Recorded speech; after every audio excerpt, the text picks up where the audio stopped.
You think you know me.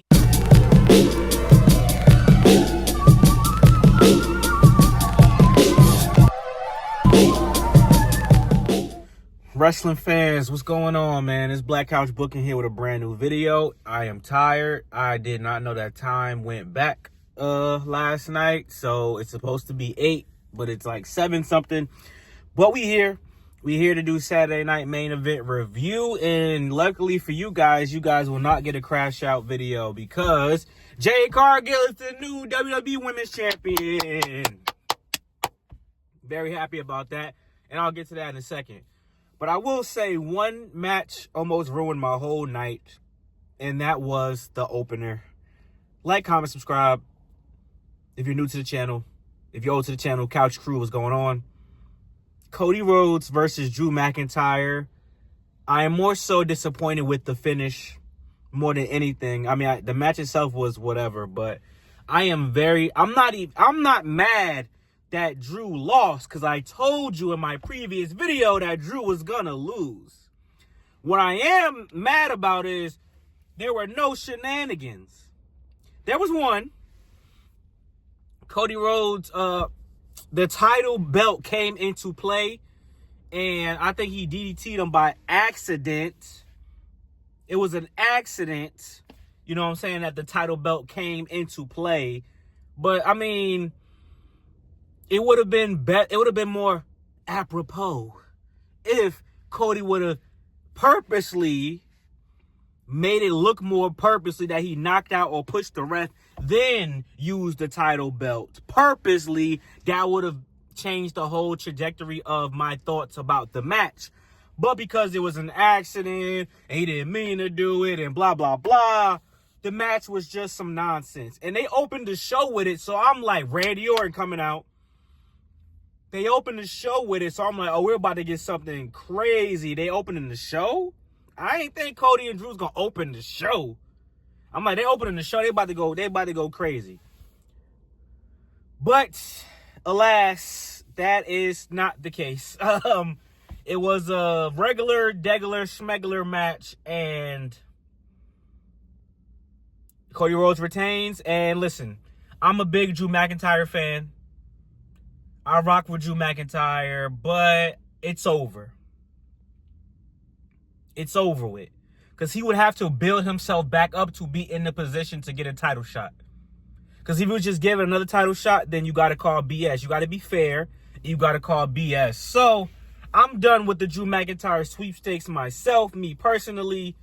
I am no longer invested in Drew McIntyre getting the run that he deserved for what he did during, that era, the Thunderdome era. It's over with for me. I live in reality, and I'm living in the future.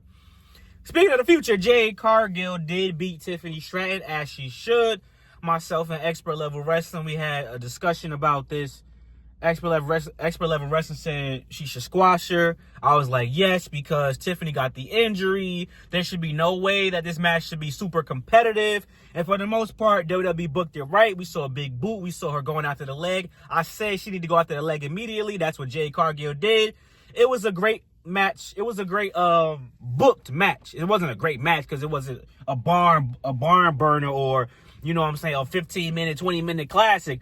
But they booked it correctly, as they should. And if you think Jade is green or you think she sucks in the ring, this booking protected the match for her to win her first women's championship, because all she had to do was squash Tiffany Stratton. And then I love that they let the steps come into play during the match.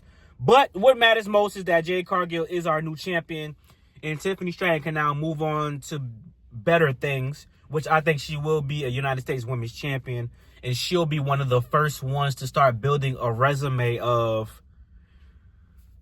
multi-time main event champion, multi-time mid-card women's champion. I think that she will start to build that profile. Like I said, she should come back with a new look.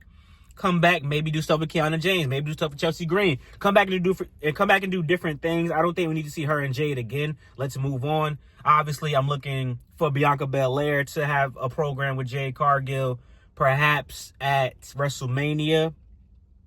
I think WrestleMania Jay versus Bianca is the match to make if you don't do Bianca versus Rhea. But Charlotte versus Jay will also be a very interesting match as well, especially if you're going in with a babyface Charlotte Flair. But we'll see. I'm very happy about that result.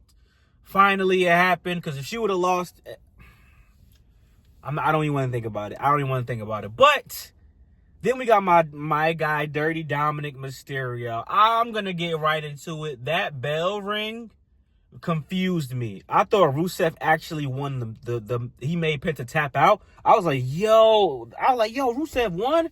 It was Dominic the whole time. I'm like, man, you devil, you. Because I'm like, it's a triple threat match. You don't have to cheat. There's no way that you could, you could hit him with a chair. You could do whatever you want in a triple threat match. But they did find a way to make it innovative. They did find a way to make it, very interesting. So that was a good touch. And I'm happy that Dominic has retained.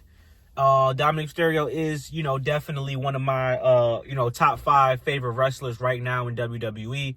So I'm looking forward to him turning face. I'm looking forward to him and Finn Balor finally having a match that I've been waiting for them to have for almost years, it seems like. Dominic Mysterio is the only one in that group with belts. Liv Morgan comes back. The group divides. We get Dominic versus Finn. We get Liv versus Roxanne. And then we move on from there. I think that's the next logical conclusion. So, that's what I'm waiting for personally. That's what I'm interested in. That's what I'm invested in. I don't know who Dominic's next opponent could be for the IC title. You know what? Speaking of, John Cena will have a tournament to decide who his last opponent is. Not the biggest fan of it, me personally. The reason why I'm not the biggest fan is that I would rather it just be a surprise. Because now there's, because he said it could be people from NXT, SmackDown, Raw, or people who don't even work here. Everybody like, Edge, how would Edge be in the tournament? It would be no surprise. He would have to show up in the tournament, wrestle in the tournament at least once or twice to be able to have the opportunity to face John Cena. So how does that work? It takes the surprise factor away. I think John Cena's last opponent, even though WWE wouldn't do this, TKO would never do this because you might lose money that way. Because they want you to know who's on the billing, who's on the card. His last opponent should have been a mystery until Saturday night main event when John Cena has his last match. That's what I think should have happened. But they're all about money now. They're not about surprises and having fun and being cool. So obviously we wouldn't get that. Right? And let me talk about it. CM Punk versus Jey Uso. CM Punk is the new World Heavyweight Champion. You can tell I'm very excited. I was rooting for Jey Uso the whole time. People love to point out the botches or the things that don't look so good, but CM Punk didn't look the greatest in this match either. That spear was nasty. Jey Uso's he tried to do the GTS. There's a lot of nasty work in this match, but they was going back and forth. But Jey Uso, to me, had some good moments in this match. He was very intense and very intentional in this match. And I think him and CM Punk had good moments in this match, in my opinion.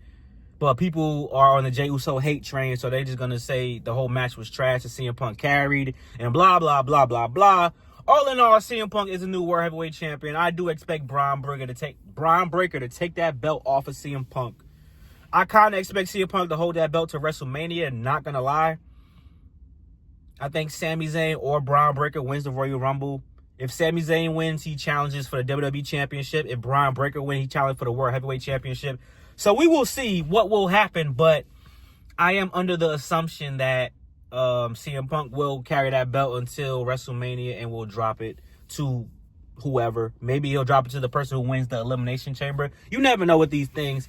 All in all, I would say Saturday main event was all right. It was pretty much, I don't want to say, because when you say something's mid, it's not a bad thing.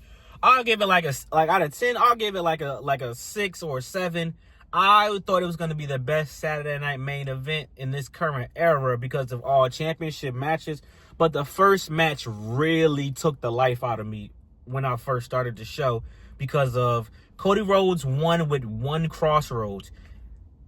In the last couple of months, maybe even years, Cody Rhodes winning with 1 crossroads only happens on TV. He needs to do 3 crossroads. And CM Punk, how many go to sleeps was in that match? Like 5. I'm not a finisher counter. It's not a big deal. And actually, you know what? The Jey Uso versus CM Punk, I don't care about the finishers for that one. But the first match, bro, Drew McIntyre got buried, bro. He got buried, bro. All them opportunities for nothing.